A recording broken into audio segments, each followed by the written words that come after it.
Bien, il est 18 h, le conseil municipal commence. Donc, séance publique du conseil municipal du 5 avril 18 h à la salle du conseil de l'hôtel de ville. Nous allons tout d'abord vérifier le quorum et la présentation des pouvoirs.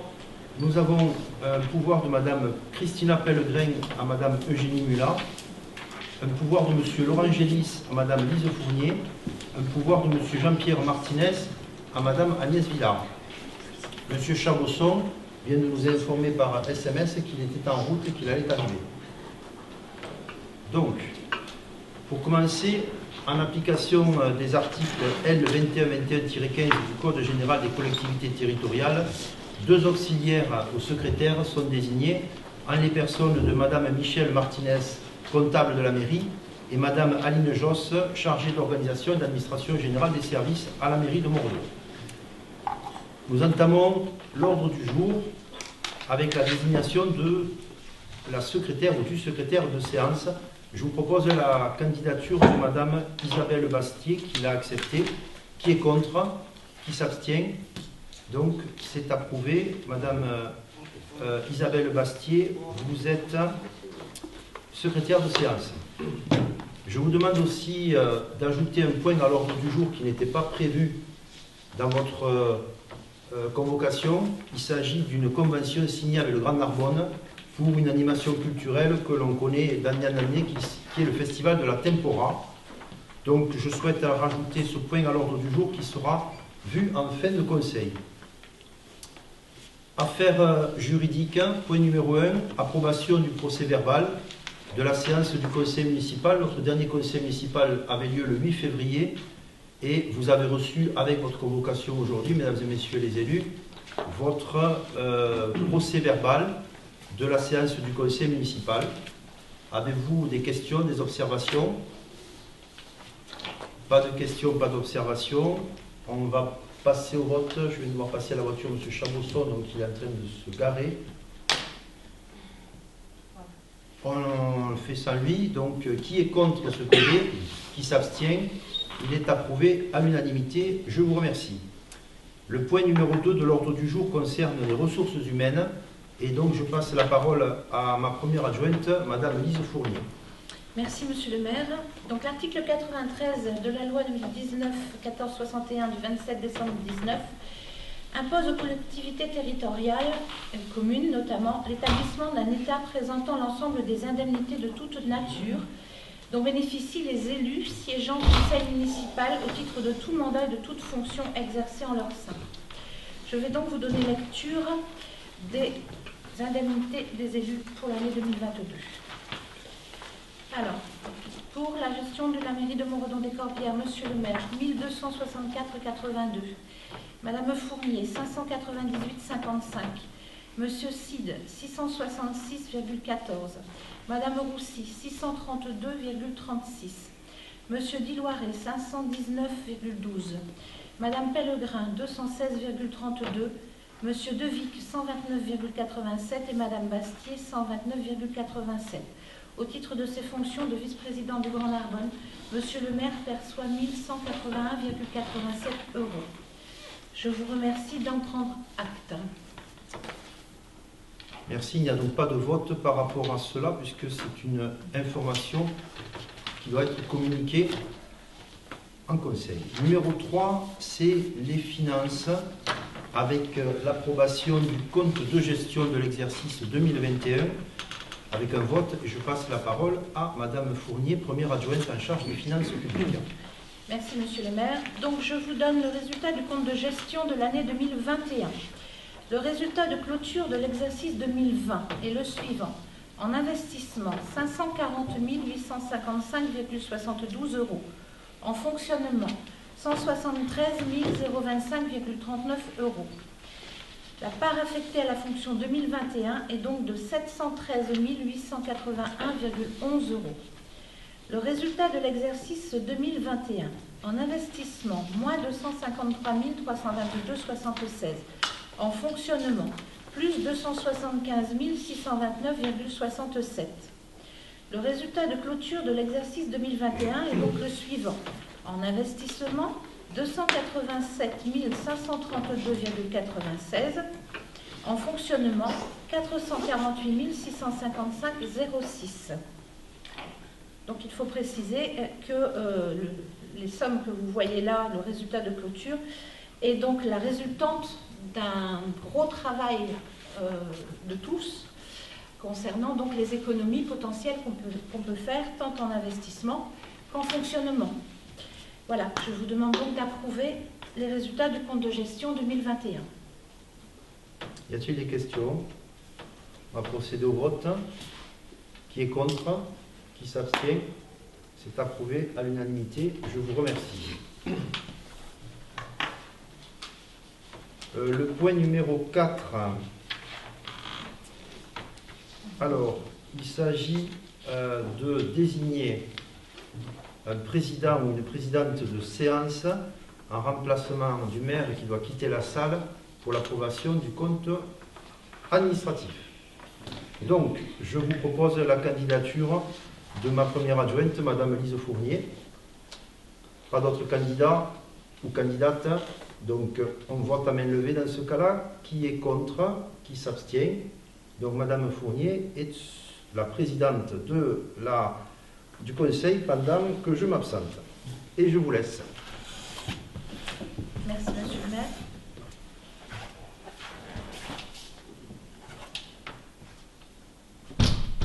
Donc, je vais vous donner lecture du résultat du compte administratif 2021, qui est donc conforme au compte de gestion 2021 fourni par le Trésor public.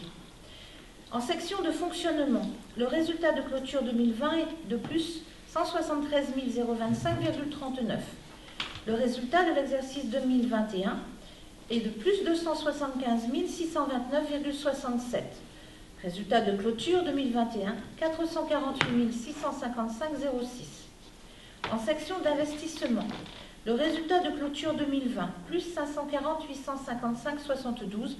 Résultat de l'exercice 2021, moins 253 322,76. Le résultat de clôture 2021 est donc de plus 287 532,96. Je voudrais juste apporter une petite précision, parce que souvent quand on voit un moins, on se pose des questions. Il s'agit donc des subventions qui ne sont pas encore arrivées, subventions d'investissement qui ont été réalisées pendant le courant de l'année, qui ont été subventionnées pour une très grosse partie. Donc nous n'avons pas encore reçu les fonds émanant des diverses conseils départementaux, régionaux, Grand Narbonne, enfin toutes ces subventions, SIADEM. Voilà.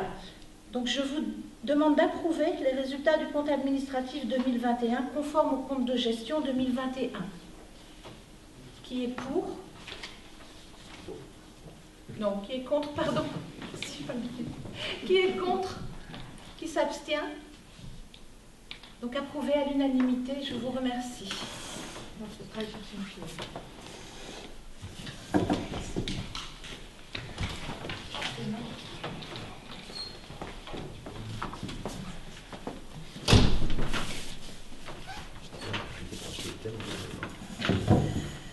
Nous allons donc approuver le compte administratif de l'exercice.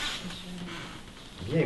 Allez, on continue. Le point numéro 6, ce sont les affectations de ces résultats 2021 sur l'année 2022. Et je passe la parole à Madame Fournier. Je vous remercie, Monsieur le maire. Donc, nous allons affecter les résultats 2021 sur l'année 2022. Donc, le résultat de fonctionnement de l'exercice 2021, plus 275 629,67. Le résultat de fonctionnement 2020 reporté au 02 sur 2021, 173 025,39. Le résultat à affecter, donc A plus B, est donc bien de 448 655,06. Bon, je vous passe donc ce report en fonctionnement sur 2022 affecté est de 448 655 qui sera donc affecté à la section de fonctionnement. Le résultat d'investissement de l'exercice 2021 qui est donc de moins 253 322,76. Le résultat d'investissement 2020 reporté plus 540 855,72. L'exécution cumulée d'investissement 2021 reportée sur 2022 est de 287 532,96. Donc nous affecterons à la section d'investissement la somme de 287 532,96.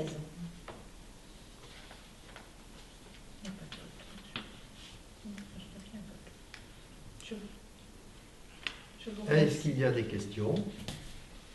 On va procéder au vote. Qui est contre? Qui s'abstient?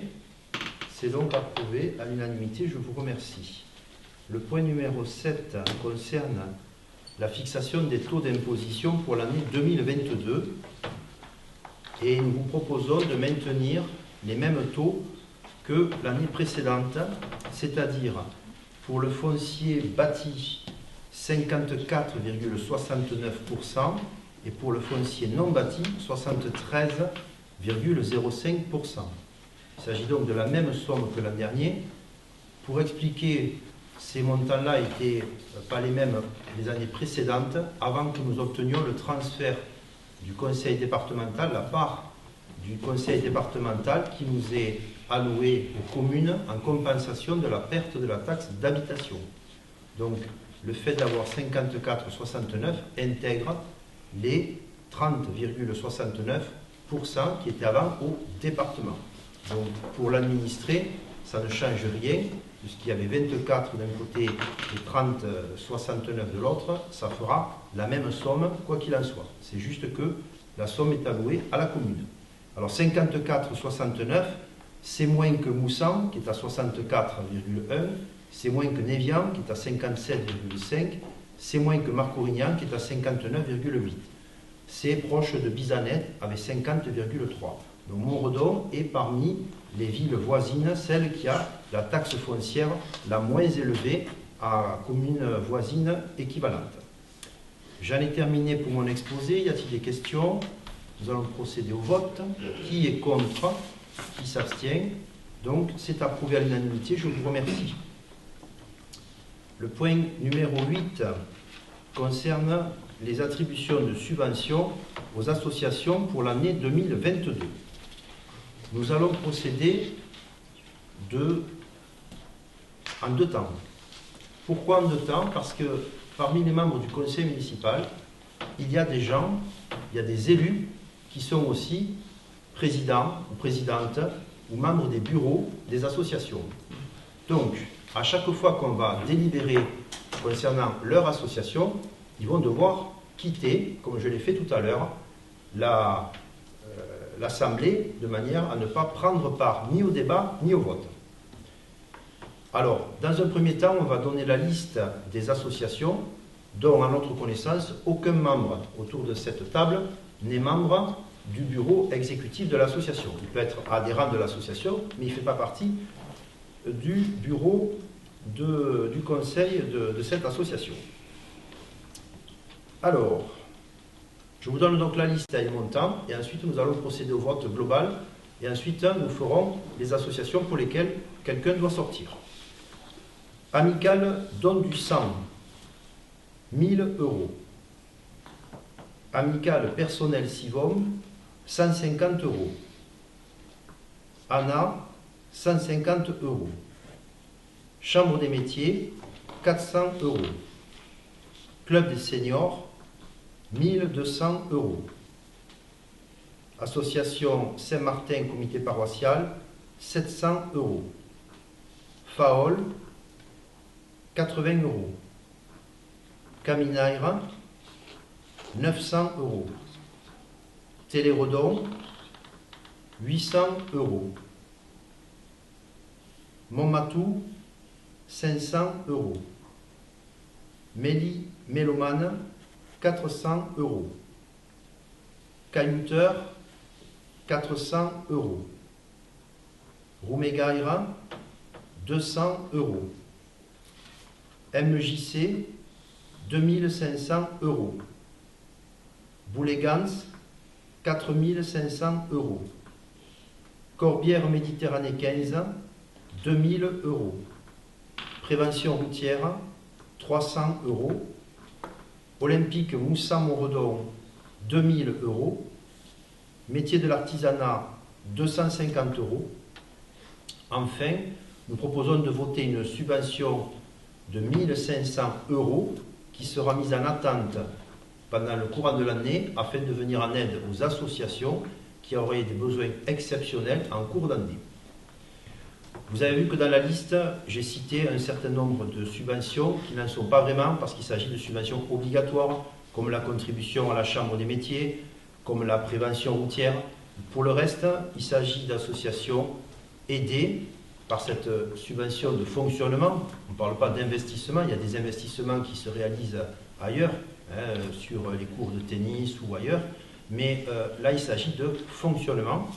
Et donc cette subvention, elle correspond à la politique de la commune qui est d'aider les associations qui travaillent et qui œuvrent à Montredon, avec les Montredonnais et pour les Montredonnais.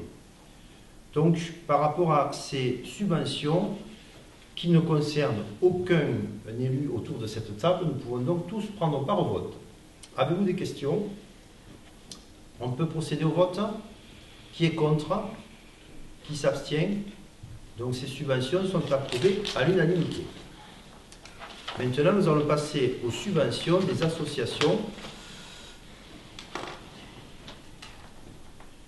qui concernent un ou plusieurs élus autour de cette table. Et je vais commencer par demander à M. Jean-François Sy de bien vouloir nous quitter. Merci. Il nous quitte car il est membre du bureau de l'association de chasse pour laquelle une subvention de 2 500 € est demandée. Elle correspond à un travail qui est fait notamment avec les coupes-feux et je vous demande d'approuver cette subvention de 2 500 €. Avez-vous des questions?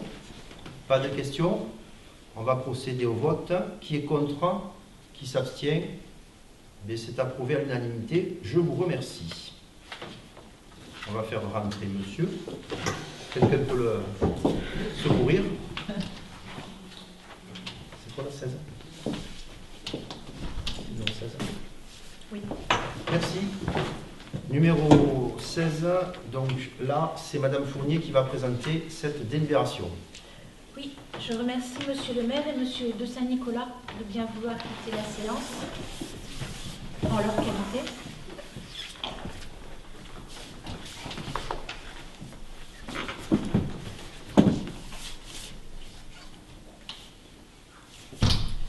Alors, il s'agit donc d'attribuer une subvention à l'Association des anciens combattants pour l'année 2022. Il a été proposé une subvention de 800 € pour cette association. Non. 600, pardon. Oui, 600. Excusez-moi. Fin de journée. Je suis désolée. Donc 600 € pour l'association des anciens combattants. Qui est contre? Qui s'abstient? Attribué à l'unanimité. Je vous remercie.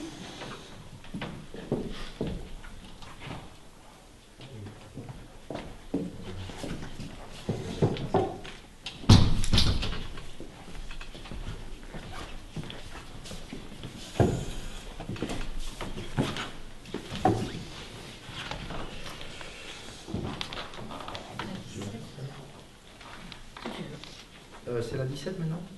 Oui. C'est la 17. C'est M. Pascal Chabousson qui est invité à nous quitter momentanément. Hein. L'après-midi.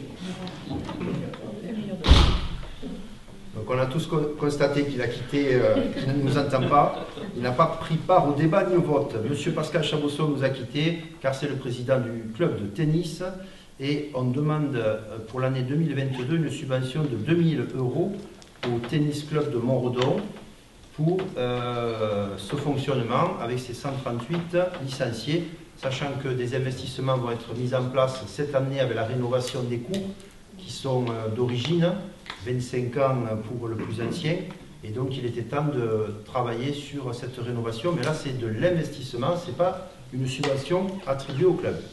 Des questions par rapport à cette subvention de 2 000 €? Bien, on va procéder au vote. Qui est contre? Qui s'abstient? C'est approuvé à l'unanimité. Subvention de 2 000 €. Je vous remercie. Est-ce que quelqu'un peut faire signe? Merci.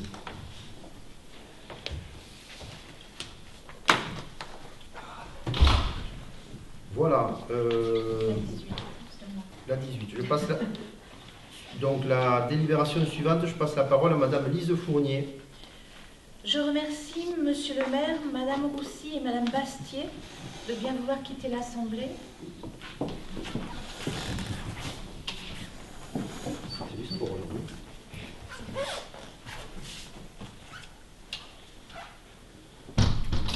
Alors pour l'année 2022, il a été proposé d'attribuer à l'association l'Amicale laïque une subvention de 500 €. Qui est contre? Qui s'abstient? Adopté à l'unanimité. Je vous remercie.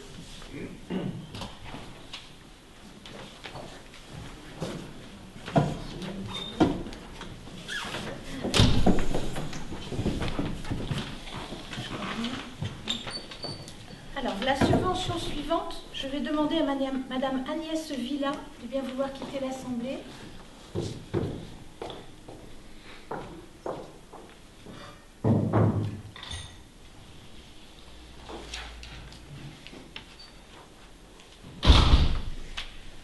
Pour l'année 2022, il est proposé d'attribuer une subvention de 1 500 € à l'association Les Joyeux Fêtards. Qui est contre? D'abord, y a-t-il des questions? Y a-t-il des Pas questions? Pas de questions, pas de débat. Donc, on va procéder au vote.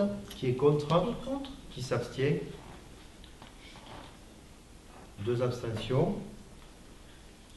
Je vous remercie. Très bien. Je vais peut-être demander à Madame Villa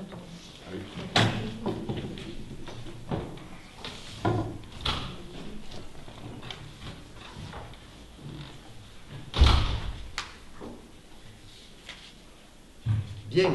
Le point suivant concerne l'approbation du budget primitif pour l'année 2022. C'est le gros morceau de ce conseil municipal, puisque chaque année, le conseil doit délibérer avant le 15 avril pour fixer son budget primitif. Et donc, je passe la parole à Madame Lise Fournier pour ce point. Merci. Je vous remercie, Monsieur le maire. Alors, je vais dans un premier temps vous donner les chiffres. En section de fonctionnement, en recettes, notre budget est de 2 053 735,06 €. En dépenses, bien entendu, puisque je rappelle qu'un budget se doit d'être équilibré et sincère, il est de 2 053 735,06 €. En section d'investissement, son montant en recettes est de 811 712,96 et bien entendu identique en dépenses. Je vais vous en donner les principales affectations. Le budget principal 2022 en fonctionnement dépenses consiste en charge à caractère général pour 648 630,06 €. En charge de personnel, 780 450 €. Le virement à la section d'investissement de 424 680 €. Les opérations d'ordre, 5 000 €. Les autres charges de gestion courante pour 148 475 €. Les intérêts des emprunts, les intérêts des charges financières pour 45 000 €. Les charges exceptionnelles pour 1 500 €, soit donc bien un budget de 2 053 735 €. En recettes de fonctionnement, nous avons l'excédent antérieur reporté du fonctionnement, les économies que nous avons réalisées l'année dernière, pour 448 655,06 €. Les atténuations de charges pour 13 500 €. Produits des services pour 19 300 €, les impôts et taxes pour 1 302 920 €, les dotations et participations pour 224 200 €, les autres produits de gestion courante pour 45 160 €. Montant en recettes 2 053 735,06 €. Pour le budget, à la section investissement, les dépenses d'investissement Nous avons donc les remboursements d'emprunt pour 230 500 €. Les immobilisations corporelles pour 579 450 €. Les immobilisations en cours pour 1 762,96 €. Soit un total de dépenses de 811 712,96 €.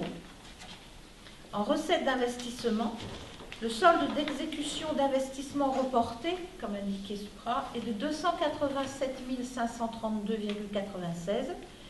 Le virement de la section de fonctionnement, donc de 424 680 €. Le produit des cessions pour 10 000 €. Les opérations d'ordre entre sections 5 000 €. Le FCTVA 33 000 € et les subventions d'investissement pour 51 500 €. Montant des recettes 811 712,96 €. Y a-t-il des questions?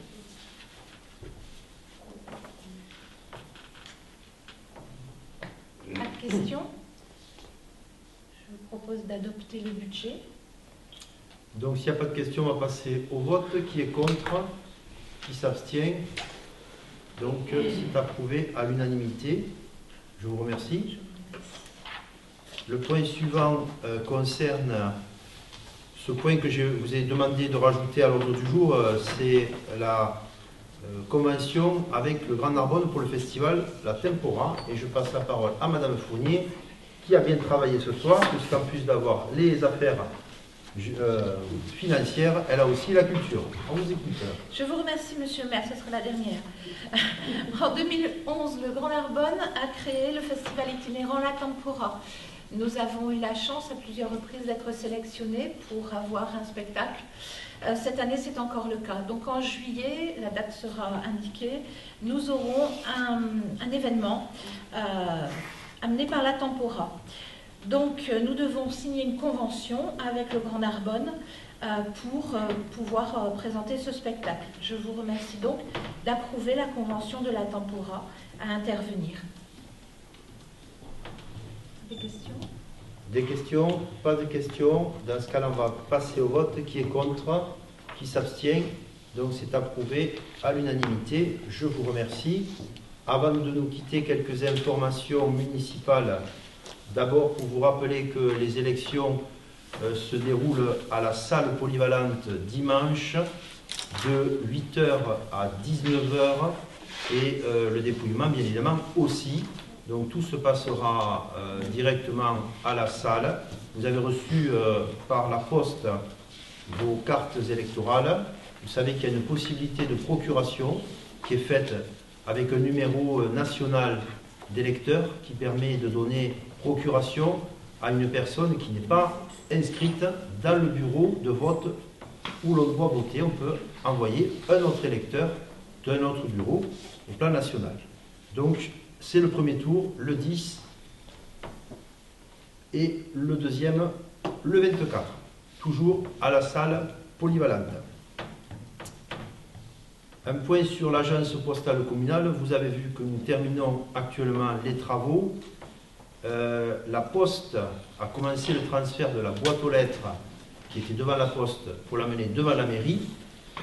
Les services postaux vont fermer vendredi 8 avril à l'ancienne Poste et le transfert va s'opérer à partir de la semaine prochaine, à partir du lundi 11, avec les ordinateurs, les logiciels de la Poste pour une ouverture que nous souhaitons la plus rapide possible, en tout état de cause, autour du 14 ou 15 avril. Donc il y aura forcément une suspension des services qui est absolument pas du tout de notre fait, mais du fait de ce transfert. Donc l'agence postale bénéficiera de l'ascenseur qui est en cours de montage, qui a commencé le montage hier et qui sera terminé dans la semaine. Voilà donc pour ces informations concernant l'agence postale communale. Un poste a été créé à l'occasion de cette ouverture d'agence postale communale, un poste qui est financé, je vous le rappelle, pratiquement pour un mi-temps pendant 2 fois 9 ans. C'est une convention de 9 ans renouvelable une fois, donc pendant 18 ans. Ce poste à l'accueil de la mairie, qui servira aussi bien pour la mairie et pour l'agence postale communale. après avoir reçu 84 candidatures, Madame Fournier et les élus ont regardé un certain nombre de candidats. Il y a 5 personnes qui ont été ensuite sélectionnées, reçues en mairie, et nous avons retenu la candidature d'une Montredonnaise, Madame Alexandra Homs, qui travaille depuis 17 ans dans une banque très populaire, que je ne citerai pas, et donc elle a donc décidé de changer de cap, et donc elle est actuellement en stage en ce moment, cette semaine, à Caves, à Fitou et à Périac-de-Mer, pour se former et être la semaine prochaine la nouvelle intervenante de l'agence postale communale. Un point sur Vival. Vous savez que l'épicerie Vival occupe un bâtiment communal. Vous savez aussi que l'épicerie est fermée depuis le 25 février. Nous avons donc retiré la facturation du loyer du mois de mars. Et le 1er mai, c'est la date officielle d'ouverture du repreneur, Madame Axel Petit-Perrin, qui a donc signé un compromis pour acheter le fonds de commerce, va signer un bail. Donc, dans les délégations que vous m'avez accordées en début de mandat, j'ai la possibilité, sans passer par le conseil municipal, de signer ce bail puisqu'il est inférieur à 12 ans. Et donc, je signerai avec elle un bail dans les mêmes conditions. C'est un loyer à 400 € tous les mois. Donc, ce sont les mêmes conditions de remise qui avaient été octroyées. Néanmoins, j'ai demandé et j'ai obtenu que les horaires soient très largement modifiés et élargis, notamment le dimanche matin. Et à part le lundi qui sera fermé, mais mardi, mercredi, jeudi, vendredi, samedi, ouverture le matin jusqu'à 13 h et jusqu'à 19 h en fin de journée, 19 h 30, et le dimanche matin. Donc ça, c'est des conditions très importantes que nous avions fixées pour cette signature de bail, et c'est dans ces conditions qu'on attribue le bail à Madame Petit-Perrin, qui est expérimentée puisqu'elle travaille déjà dans une épicerie. Voilà. Enfin, je terminerai en rappelant que hier, dans cette même pièce, avaient lieu les premières rencontres professionnelles du commerce de proximité avec les services du Grand Narbonne, avec Madame Petit-Perrin qui reprend le bail de Madame Le Brateau, avec tous les commerçants qui constituent le pôle à côté du Paternel, Terroir Qatar, Cantan Napoli, l'Institut de Beauté, la Tour des Pins et le Paternel. Il y avait bien sûr aussi Sandra Coiffure, et nous avons donc discuté des éventuelles progressions du commerce dans le village. Vous le savez, on va bientôt finaliser l'acquisition de l'ancienne boulangerie face à l'église. Donc c'est M. Soulier qui prendra ce bail en location de manière à pouvoir faire un point de vente pour son épicerie, sa boulangerie du Castellas. Madame Petit-Perrin qui réouvre le 1er mai. Et enfin, le pôle bien-être que nous voulons mettre en place au niveau donc de l'ancienne boîte de nuit verte que tout le monde connaît. Donc sur ce pôle bien-être, il y aura rassemblé esthétique, coiffure et kiné à cet endroit-là.